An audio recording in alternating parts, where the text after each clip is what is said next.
Hello guys, nandito na naman tayo at eto mukhang masamang balita ito para sa mga didilis. Bakit ka mo ha?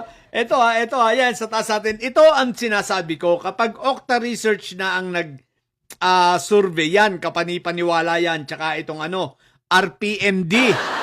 Yan, naniniwala ako sa mga yan. Pero kapag ang survey galing sa SWA, sa False Asia, tsaka sa Publicos, wala na yan. Siyempre, Publicos, pag-aari ni Malutikiyot. Tapos, yung SWS at ang False Asia, may history ng bayaran. Yung panahon ni Erap at panahon ni Aquino, di ba? Kaya nga yan ay tinuligsa dahil may history sila na sila ay nababayaran para at ginagamit as propaganda tool no, para sa paninira sa iba at pagpapanggap na kunwari matataas ang survey ng iba. Kitang-kita natin yan sa nakaraang eleksyon ha. Hindi tumama ang mga survey firms na yan. Halos sumablay lahat, no? Anyway guys, ito.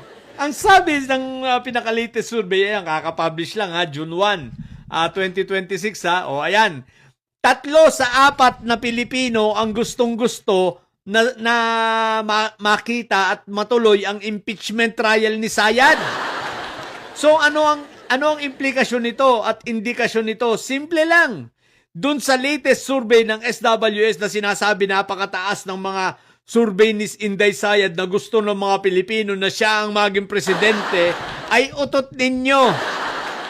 Ayan maliwanag pa sa sikat ng araw. Ibig sabihin, 3 sa bawat 4 na Pilipino ang gustong makita na i-trial si Inday Sayad sapagkat mas marami ang naniniwala na talagang siya ay may pananagutan at harapin niya yung mga accountability na kinatatakutan niyang harapin. Siyempre, wag dunga, yung mga may sayad na magkakapatid, tapang-tapangan lang yan pero ito ay nagpapahiwatig na maling-mali yung mga survey ng SWS. Saan ka ba naman nakakita na? Paano mo naman paniniwalaan yung mga survey ng SWS na yun? Isipin nyo nga, ang dami daw. Paano naging madami? Ayan eto. Panoorin nga natin itong rallying ito ng papakita ko sa inyo. Tingnan natin ito ha. Ito yung latest na rally na ginawa nitong mga may sayad black na yan.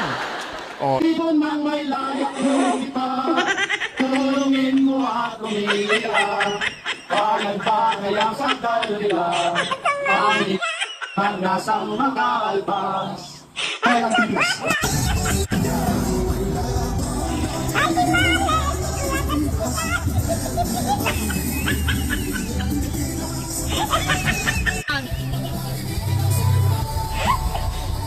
Bakit tayo dito? Yan, nakita nyo, di ba? Marami na ba yan? O di ba? Isipin mo, inabot na ng gabi. Simula araw hanggang gabi, nakita nyo ba? Kung dumami, hindi mahulugan ng karayom.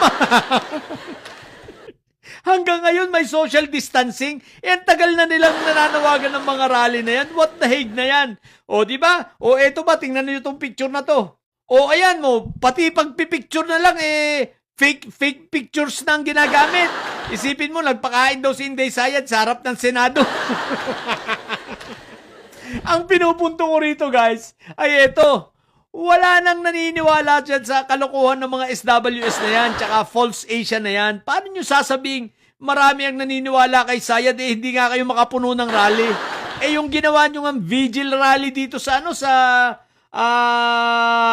Davao mismo Davao City na yan Kita nyo, walang dumalo. Nilangaw.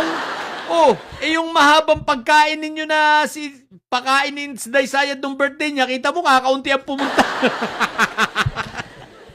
Davao City na yan Okay, eto pa. Tingnan nyo yan sa taas. Ayan 82% sa Metro, 82% ang total average ng halos ayaw.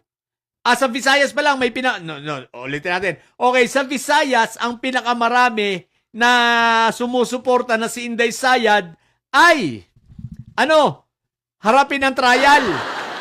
Ibig sabihin, 82% mostly naniniwala ito. Dahil bakit? Dahil yung mga hindi naman naniniwala, ayaw nila ng trial. So itong mga 82%, ito ay naniniwala talagang si Sayad ay may kasalanan at may pananagutan na dapat harapin. Kasi yung mga hindi naniniwala, talagang di ba ang ingay sa social media? At yung hindi naniniwala, 32 million daw sila. Ang lakas ng mga tama. O yan ha, 82% galing sa Bisaya yan ha. So sasabihin ninyo, ang Cebu solid Duterte. Kailan pa? Eh, ang dami kong mga kaibigan sa Cebu, anti-Duterte na rin ngayon. Mga dati kong kasamahan ng mga didilis kami pare-pareho. Ngayon ay ayaw na rin kay Inday Sayad. O, di ba ga? O, 82% pinakamalaki ay sa Visayas. O, kasunod, sinundan ng Metro Manila. 81%, what the heck? At ang balance Luzon, 77%. Oy, pero ang Mindanao medyo mababa ha. Mababa ang Mindanao. Siyempre Mindanao Ilan ang Mindanao? 58% lang naman. 58% pa rin. Lampas pa rin. Majority pa rin ang taga Mindanao. Akala ko ba bailiwick ng nitong mga may sayad ang Mindanao? Anyari, bakit parang mas marami pa rin ang mas gusto na si Sayad ay itrial? Yan ay pagpapatunay na mas marami na ang hindi naniniwala sa mga may sayad, no? Lalo kay Inday. Kaya itong sasabihin ninyong marami mataas, paano lagi mataas? At alalahanin ninyo ha, maliwanag ang sinabi ng SWS, commissioned sila. So ibig sabihin, binayaran sila. Ang tanong, sino ang nagbayad? Matik na. Kung sino yung mataas na survey na hindi nagtatrabaho, wala namang ginagawa, lagi na lang nasa ibang bansa, pag-alagala, at wala namang accomplishments, tapos mataas ang trust rating at performance rating, approval rating, at kung ano-ano pang rating? What the heck? Lukuhin yung lelang nyo. Ang totoo niyan, syempre, kung saan ang bayan? Saan ang pera? Doon yan. Maliwanag naman Paano ba naman kikita? Paano naman magbomobilize yan? Paano naman kikita yung SWS? Sa pool naman, ganyan naman ang trabaho niyan. Panahon pa ni Era, panahon pa ni Pinoy, ganyan na yan. What the heck? O di ba ga? Kaya kalukuhan yung pinagsasabi nyo. Ito ang totoo. Ayan, 3 sa bawat 4, no? Na Pilipino gustong makita na tinatrial si Inday Sayad. Simplehan na lang natin. 3 sa bawat 4 na Pilipino ang naniniwala na si Inday Sayad ay may sayad. May sayad at may kasalanan, syempre. Ngayon, paano mananalo yan? Isipin mo, lampas ng 50%, maliwanag umaabot ng pag in-average mo ito, siguro mga 70 plus ito. No? Mga 70 plus ito. Pag in-average mo ito, 70 plus. Pero yun lang simple natin. 3 sa bawat 4 na Pilipino. Paano mananalo yan?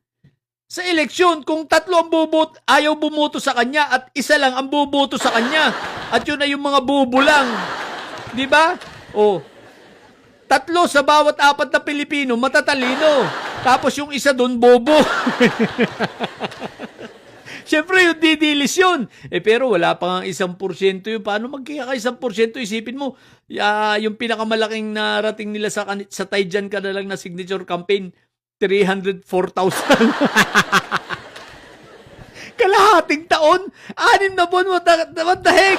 304,000 lang. Tapos sasabihin nyo marami, kalukuhan nyo talaga mga didilis, Kaya pang-fake news na lang kayo. Fake news, marami kayo yun, di ba? Pero sasabihin niyo, iyak na mga didilis ito. Yala, sa mga bubong didilis dyan na puro fake news ang alam na nyo. Ang tatay nyo ay preso, ang bipi nyo ay bobo. Manatili kayo mga bobo at may sayad sapagkat ang may sayad ay laging high blood. Bye!